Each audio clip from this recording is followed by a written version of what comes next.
Nah sekarang nyempal sedikit, tolong dipelajari adzan itu apa. Jadi Apa?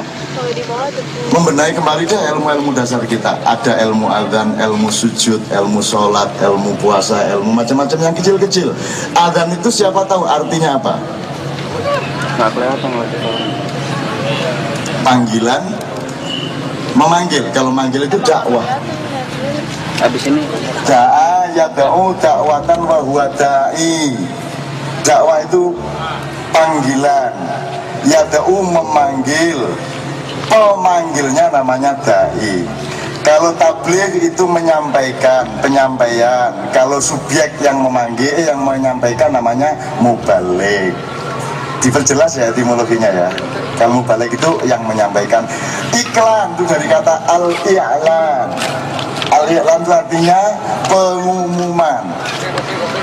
Jadi iklan itu pengumuman, gitu ya.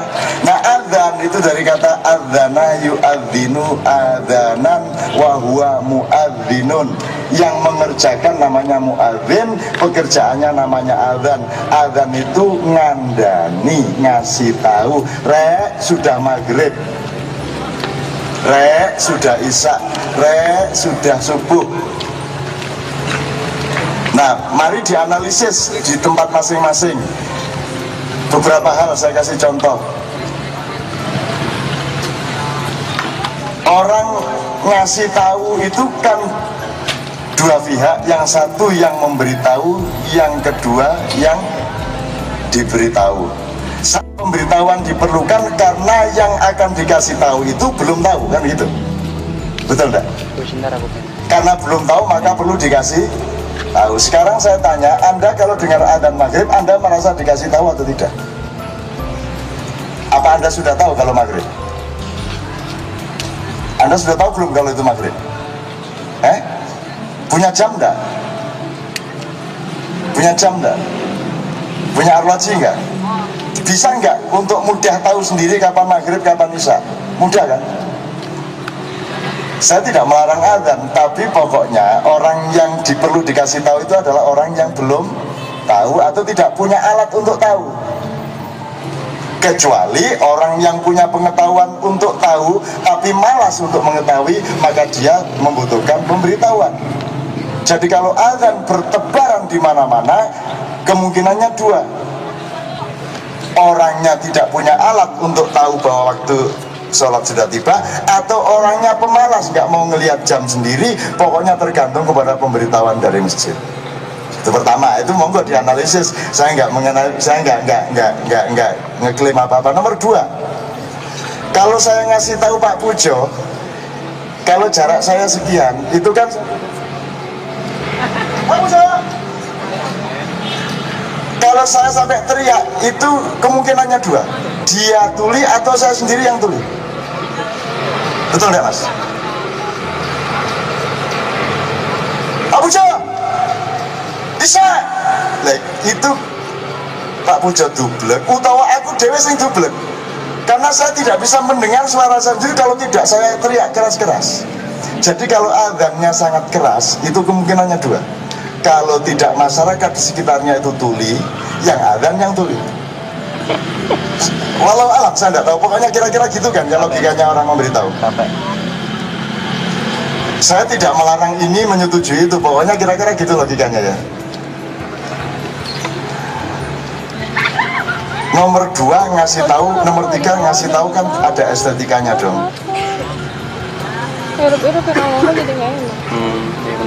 Mas Edi datang ke rumah saya, Mas Edi makan. Kira-kira mau enggak dia makan? Tak kasih makan, itu masnya. Mau enggak dia makan? Mas makan yuk, makan gitu kan? Kan, Mas makan yuk. Nah, itu kemungkinan lain saya gila. Terserah ini Anda menerapkannya ya, ngerti maksud saya ya? Saya enggak soal apa, pokoknya gitu itu logikanya. Orang yang dikasih tahu itu juga memerlukan sopan santun dari yang ngasih tahu. Oke, silakan mengembangkan sendiri. Saya kaitkan dengan kata soleh.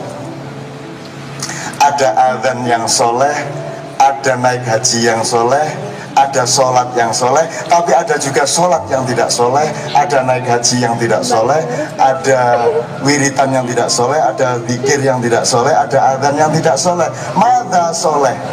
Selama ini tiap hari anak-anak kita bernyanyi aku anak soleh gitu ya. Pernah dijelaskan oleh Ustadz soleh artinya apa? Angkat tangan yang tahu artinya soleh. Padahal sehari kira-kira dengar kata soleh berapa kali?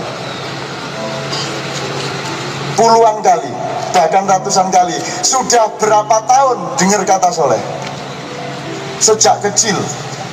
Dan sudah sejak abad berapa kata soleh diperkenalkan kepada umat? Sudah 5 abad lebih di Indonesia. Ada yang pernah mengatakan soleh itu apa? Ada yang pernah menjelaskan? Pernah? Ada ustadz menjelaskan soleh itu apa? Tidak pernah. Coba mas. Tidak pernah. Jadi soleh apa ya? Iya ya. Apa ya? Loh.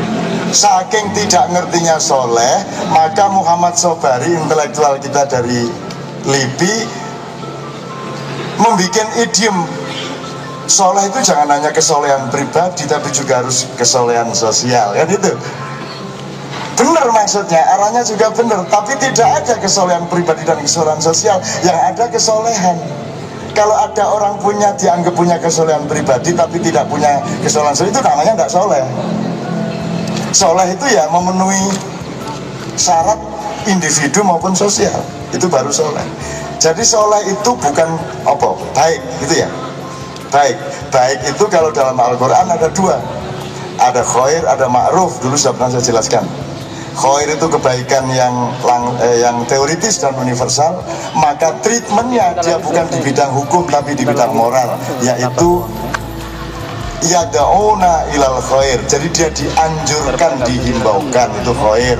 Kalau ma'ruf itu pada tataran hukum atau fikih, maka kalimatnya ya'muruna bil ma'ruf. Jadi ma'ruf diperintahkan, kalau khair dianjurkan.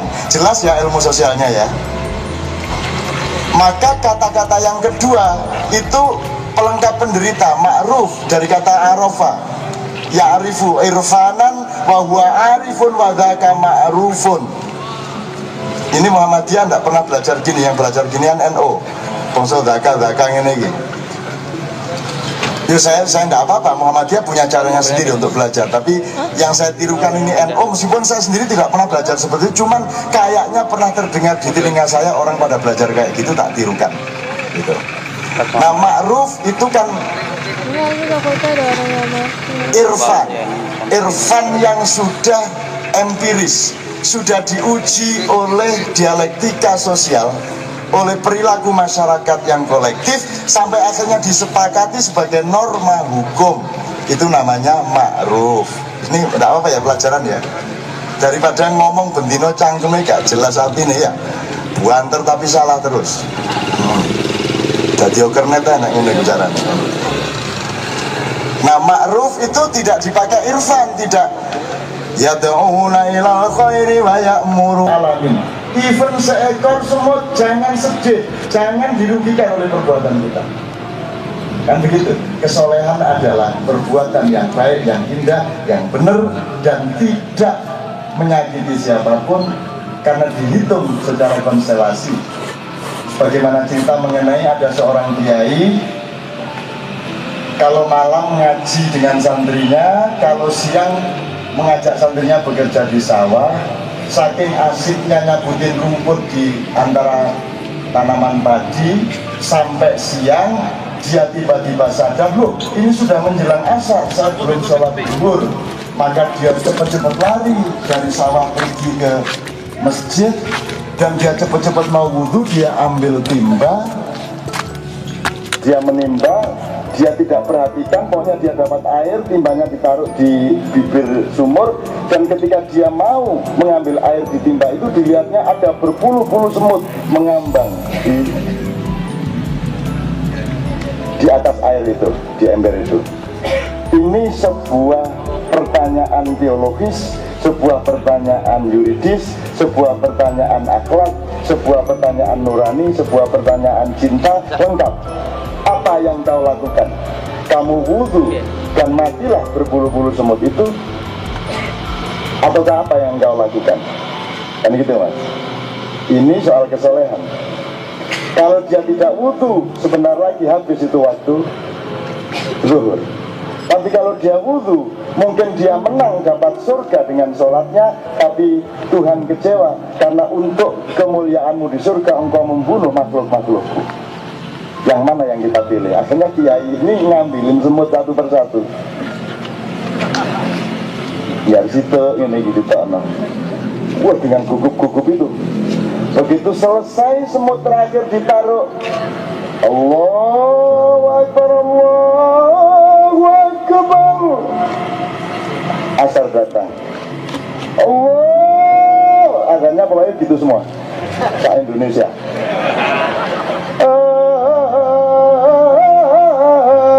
Akbar.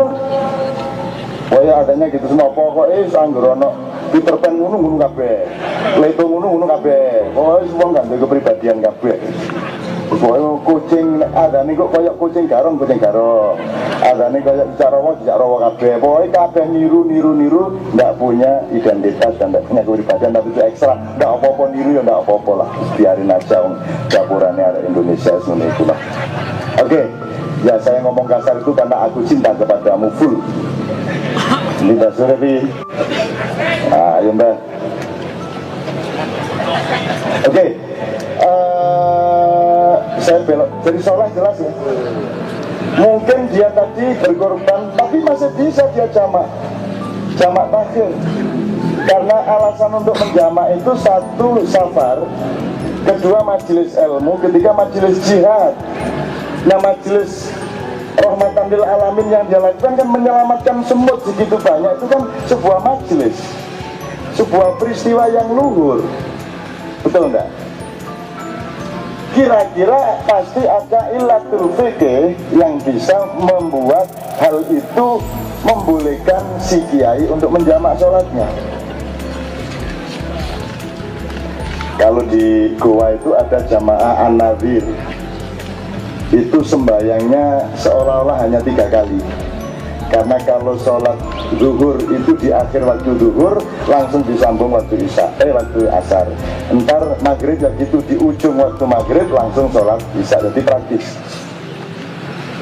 Kalau perlu dijamak tiap hari lah. Dan itu kalau anda jamak tiap hari juga tidak ada masalah. Nanti yang tanggung jawab adalah Profesor Hasbi Asidiki, karena dia selama hidupnya juga menjamak. Jadi kalau soal duhur asar ya kalau tidak pas duhur, takdim ya pas asar, takdir. Isya juga begitu, maghrib juga begitu. Kadang-kadang diduluin waktu maghrib, kadang-kadang malam-malam lah maghrib isya dijadiin satu. Nah yang tidak boleh adalah diringkes setahun sembahyang Rongbino gitu ya. Jadi ketisu diniati sampai oleh 2 bulan, jam 2 siang dapat 5 bulan. Pokoknya menjelang maghrib itu sudah beres sholat setahun. Kan. Nah itu kalau ada tafsir begitu, kalau memang ada ikutin aja, enggak apa-apa, nanti dia yang. Kalau anda ditanya, lu kamu gimana jamak kok setahun diringkes tapi sehari lah, itu anda takon dia ini gula mek niru, mungkin ini mek murid kok, kan gitu kan gitu. Jadi anda nggak usah repot-repot, hari rayanya kapan, ikut aja salah satu yang mengenakkan anda. Kalau ditanyain malaikat, lihat sana ke din bagaimana sana sama Hasim Muzati lah, terserah pulau mek penganut kok, kan gitu kan. Itu jadi oke, teman-teman sekalian.